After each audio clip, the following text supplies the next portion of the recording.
Hi, good morning, good evening, everyone. Today I will be discussing about the science of life, the science of God. As I've discussed in the earlier lectures, I'll give some more science.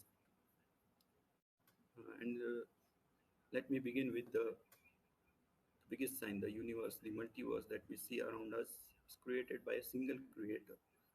As mentioned in the Quran, وَحْدَهُ لَا شَرِيكَ لَهُ means he is one and there is no one equal to him or in association with him. So it's everything that we see around us is created by the Almighty, the creator of this multiverse. And the most complex and the biggest creation or the greatest creation of the Almighty is the human body. So he is the greatest engineer who has uh, created and designed this body. Why I'm saying this, I will give you examples in a unique way, in my engineering way that I have learned while doing engineering. So he has created the central unit, that is the brain, that controls the physical and the mental aspects of the human body. So, so even a like a computer engineer, he may relate with this. What I am saying is given the heart, that is the power supply for the complete body, it pumps blood to the whole body, and he has passed several veins inside our body that we can't see, but there is a network like the cables when they are connected. A network engineer may know this. When they are connected, they entangle or they form a complex loop. But the creator, he has created such a complex system that the veins never entangle between themselves. Similarly, he has fitted a camera, the eye that we see everything. See, it showed everything from the childhood till the death. It shows everything. There is a speaker fitted inside our throat. So it has never failed us. There are sensors inside our body, complex sensors. We say about the sensory organs, the touch, the smell, the vision, everything. They are the sensors. Like in the electronics, and we learn in the engineering part, inspired by the same things. So there is sensor. Even the slightest temperature we can sense through our skin. That would not be possible then. We wouldn't have able to judge if we, even if our skin was melted. So there are sensors in the body. Everything is food that we eat is filtered. Air that we breathe is filtered through the filters. The fluid that we pass. So the fluid engineering, we learn in that same things is taught in the chemical complexity of the body. When a automobile is running, it has to produce mechanical engineer, mechanical energy from the fuel. Similar way, when we eat food, the chemical energy in the food is converted into the heat. First of all, that makes gives strength to the body, and then we can do the any mechanical activity. So every kind of engineering, I mentioned, every kind of engineering is present in the human body, and there are complex joints in the body, like we learn in the robotics engineering. All these joints make us possible for the human activity. So every kind of engineering is present. So imagine if any product is manufactured by any engineer, so it has to give a user manual. The consumer or the end consumer may not know how to use this product. So similar way, the creator of all creations has created a, he also gave knowledge through his holy books. Before Quran also there existed another holy books. So these give the correct functioning of the human body. Like you buy a mobile, you get a user manual. It says the ways to use it in a proper way. If that is done, then you will get benefit. Otherwise, it may affect adversely. Side effects may be there. So human body is also a machine, like I said. So the creator of this body has given a user manual in the form of the holy book. So if we do good deeds, obviously we'll be benefited. If we do bad, that will affect us adversely. So also, when a complex machine is manufactured by any company, it sends a technician. Like my brother had bought a washing machine, so they send a technician for the sample run of that machine.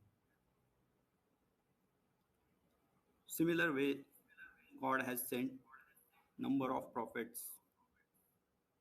who taught people the knowledge of the book, how to spend life. The life is a test, like I said. It's not a amusement. When God has created everything for a test. So these prophets, when they came, they taught the correct usage of the human body. Not only worship, but everything that is done is a worship to God. Not only the salat or the other kind of worship mentioned in the holy books. Similarly, the last prophet, when he came, his each deed was recorded and preserved. So why is that? You only think about it that even there is a famous personality in this world you may know, like a scientist or anyone. You don't know how he brushed his teeth, but in the last prophet, how he brushed his teeth, that is also preserved. So how this is done? This is by the command of the Creator. He sent him as a guide to the mankind. The prophet Muhammad, he used to preach the people correct usage of the human body that we have got from the Creator, and how to please the Creator. So that was their mission actually. They are like a sample. Like I told, every company sends a technician for explaining the end user how to use the product. And if we have a technical fault in the machine, what do? We call to the company directly. We don't go to our local shops. Similar way, the prophet used to pray to God if he faced hunger, he faced any disease. So every kind of knowledge is present in the holy books. So we need to read that. That's what the motive behind telling all this. So I'll be giving a reference, whatever I said, through the holy book. So stay with me. I welcome MK. Welcome Dova. I'll share my screen with you. I talked about the creations and purpose of the creation.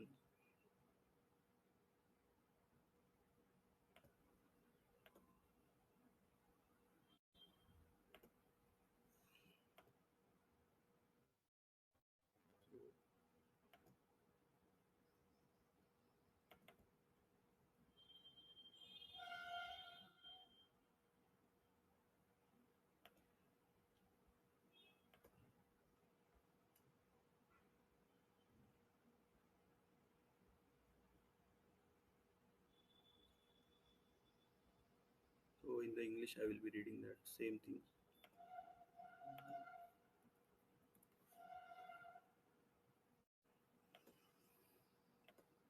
Chapter 44, verse number 38. And we created not the heavens and the earth, and that is all between them for mere play. So we created not them not except with truth. Most of them know not.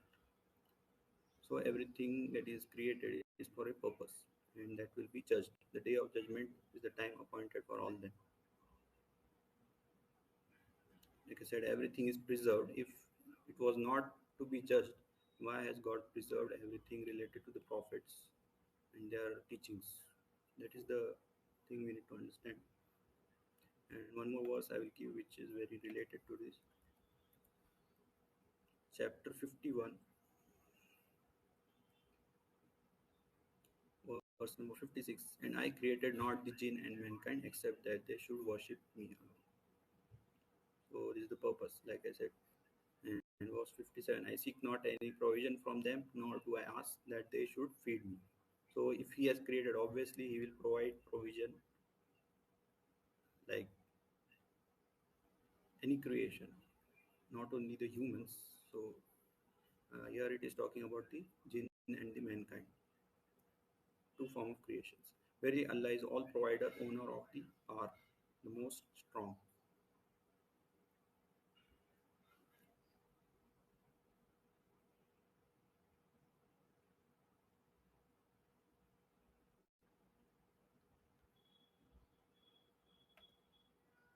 And also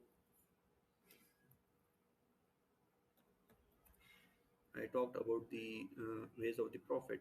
So there is chapter Suratul Anbiya, which talks about all of the prophets that were sent to the earth. And from that, I will be reading verse 94 from chapter 21. Whoever does righteous good deeds while he is a believer, so believer in one God. Like I said, Wahdahu la sharik means only one creator who created everything that we see around us. Whoever does righteous good deeds, he is a believer. His efforts will not be rejected. We record it for him in the book of deeds. So the deeds, I want to give more light on the deeds that I'm talking about. So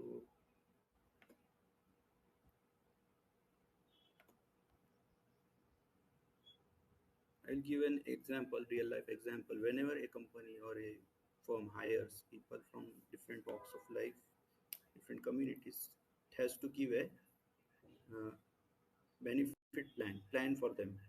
So this life is also a planned event, like I said, not going to live uh, like till eternity on this world. So there is a limit, there is a planned event. So when a company hires, it has to give a benefit package like the basic salary, the allowances for traveling, for conveyance, and for uh, health. There is a health insurance. All these. So definitely, when the Khalik or the creator, like I said, the owner of this world, the Malik, when he created everything, he has planned for everyone. So what is that plan? Benefit package. First, he gave the body and the soul in the womb of the mother. That is the first thing. So the deeds, like I was talking, that is preserved in the book of deeds. What kind of deeds we need to do? So life is like a borrowed wealth. It's not a ours from the beginning. So when we borrow a loan or a some amount, we need to repay in the form of the small installments. So the deeds are the installments for the body and the soul. That is the salat or the namaz. That is the first pillar of Islam uh, mentioned in the holy book. I'll be giving reference for this also.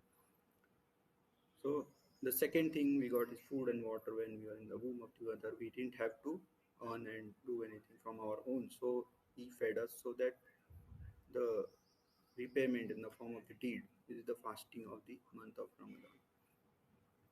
That is the repayment in the form of deed. So the left side is also called as the qadr or the fortune or the destiny of the person. The right side is called as the fars or the duties. So this we get from the mother's womb. That's why I wrote here. And is this will remain the deeds. So after the person is passed to his tomb, nothing remains but the deeds. Uh, the verse that I read before this. So the second deed or the pillar is the fasting. Third is the wealth, the materialistic things that we have for survival. It may be living or non-living. So on everything there is a zakat or a charity to the poor that we have to give. So the wealth can be anything, like I said, the bank balance or the uh, farm, the living cattle that person owns. On that there is a zakat or a fixed amount given as a charity to the poor. That is the third pillar. Fourth benefit that we get in the package is the offspring for the survivor. So there is a story behind this that in the Quran mentioned when Prophet Abraham, when he was asked to sacrifice his child in the way of God, he said that he took it as a duty, as a command of God, and he performed the sacrifice.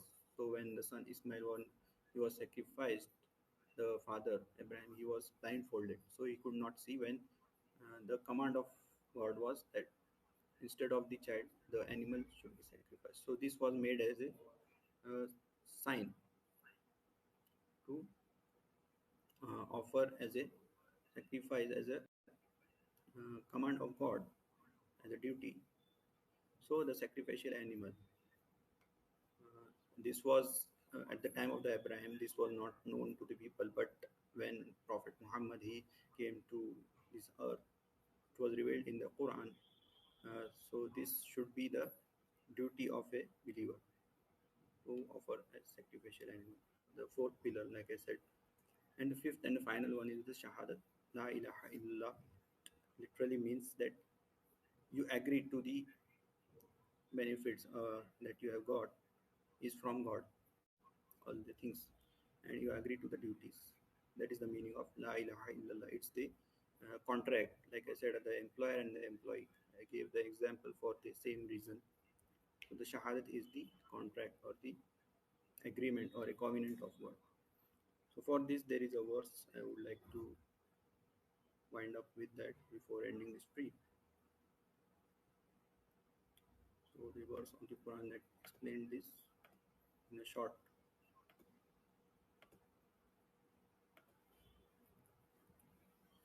chapter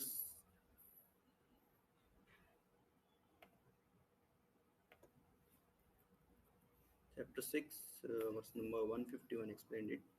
So say, O Muhammad sallallahu alaihi wasallam, come, I will recite what your Lord has prohibited you from. Join not anything in worship with him.